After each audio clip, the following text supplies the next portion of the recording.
სალიბარის პირველი საჯარო სკოლის 265 მოსწავლე ახალ სასწავლო წელს ახალ შენობაში დაიწყებს. რეაბილიტაციის პროექტს საჯარის განათლების სამინისტრო ახორციელებს. დღეს მინისტრმა გიორგი თავამაიშვილმა მოადგილესთან ერთად სკოლის მშენებლობის პროცესი დაათვალიერა. სკოლისა და სპორტული დარბაზის მშენებლობა შეფესე New Construction გასული წლის ზაფხულში დაიწყო და სექტემბრამდე უნდა დაასრულოს.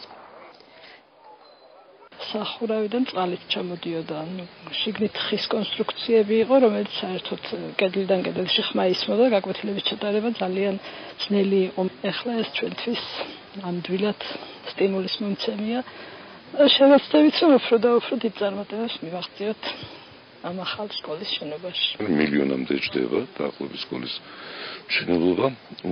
შემიძლია არ თქვა, რომ სკოლა არის საკმაოდ წარმატებული, უпроსტად ძველი, მაგრამ წარმოუდგენლად მძიმე პირობებში იყვნენ.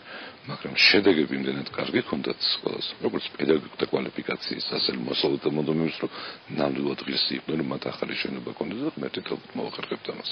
ფილას ვამზადეთ და დღეს ხვალდილას დავასხამთ ალბათ ამას და უკვე წავა მასიური მუშაობა. რომ დაახლოებით 20-25 დღეში მოიყვანოთ სახურავამდე